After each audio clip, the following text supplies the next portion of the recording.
welcome. Wendell and Wild recently dropped. The story is originally created by henryselick, who has done similar animation works. For this one, he teamed up with Peele to write the screenplay for the movie. Awesomely, Keegan-Michaelkey and Peele worked together in here, voicing Wendell and Wild, two demon brothers who aspired to create their own fare, different from their father's. It's called Wendell and Wild, but Kat here is at the center of this story. We see her first and last. Her life included losing her parents at 8, and over the years, dealing with the corrupted end of the foster system, becoming caught up with juvie. It led to her being enrolled in the Break the Cycle program at the Rust Bank Catholic School within her original hometown. She's dropped off by Miss Hunter, a person that she seems to have a close relationship with. She immediately meets the RBC girls, Chiffon, Sweetie, and Salome. When she meets them, she has a vision which has a positive result. Then she meets Principal Pastor Bess, voiced by jameshong, who we love. Kat has her first class where she is introduced to Sister Helly, voiced by the Angelabassett,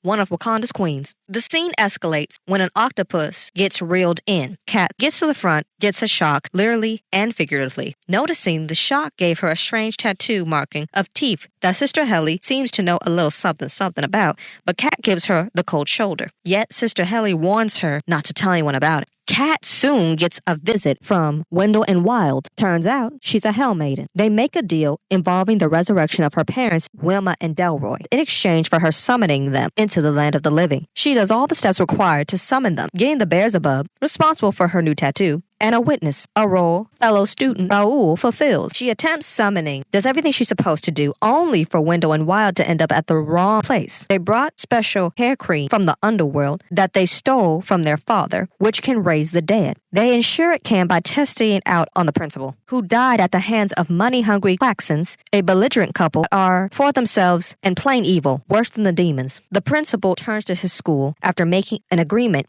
with Wendell and Wild. Interestingly, the principal is more blunt in his character, dubious in morally correct behavior. He cares solely for his school. It's the reason he goes to the rich Claxons, using the demon brothers to get money from them in exchange for resurrecting their old prison guards to help them get the vote through for their prison. They need the dead men's vote for their prison to be built in the town. Kat figures out she did the summoning right when she sees the principal alive and well. She goes to confront Wendell and Wild. As Kat confronted them, she blindly pledges her allegiance to them, which attempts to control her. Wendell and Wild resurrect council member the Claxons need to make the prison happen. Made a clause in the agreement demanding that they do not resurrect Kat's parents. Therefore, Wendell and Wild have no intention of resurrecting Kat's parents. Discovering this, Raul steals their magic cream and resurrects Kat's parents himself. Raul is a real pal here, despite Kat thinking otherwise. He was her witness and helped resurrect her parents. You go, boy.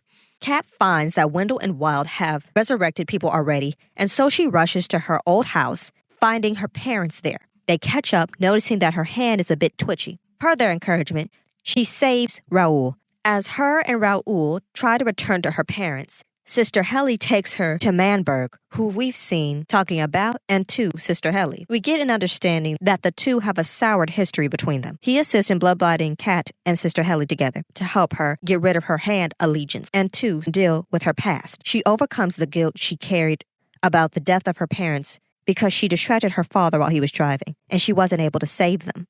Kat comes to inner peace with herself. Her past showed pushing a bully down the stairs who pushed her down first, so for me it was self-defense. Kat frees herself from her past, awakening her full power to use at will. After her inner peace achievement and becoming free from the hand allegiance, Raul runs in to report that Wendell and Wild had abducted her parents. In Wendell and Wild's custody, the parents aren't intimidated in the least. Kat arrives at the scene.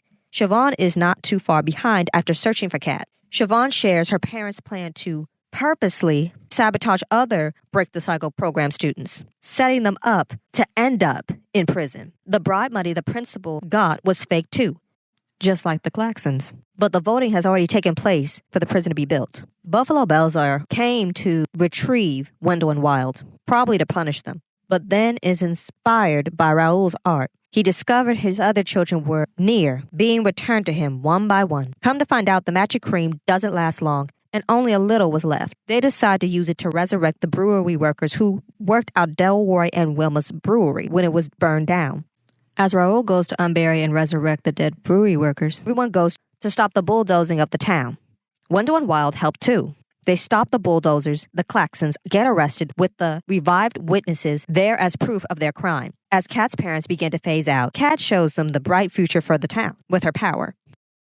They tell her how much they love her as they pass. It ends with Wendell and Wild offering VIP access to Kat for her parents' souls to come and partake of their dream fair that they intend to create, that their father agreed they could make in his territory. It's bright and sweet, impressing Kat. It's a sort of paradise. Now, my beef. It seemed that the Demon Brothers got off way too easy. Plus, let's not forget, this Manberg dude tried to slap the sister. Like, what? The solution to healing pain is not more pain. If she fell, bumping her head, why would he proceed to slap her in the face? That's attached to her head. Foolishness. Never apologized for exploiting her in the past either, but in a way, he paid her back with helping when she needed help.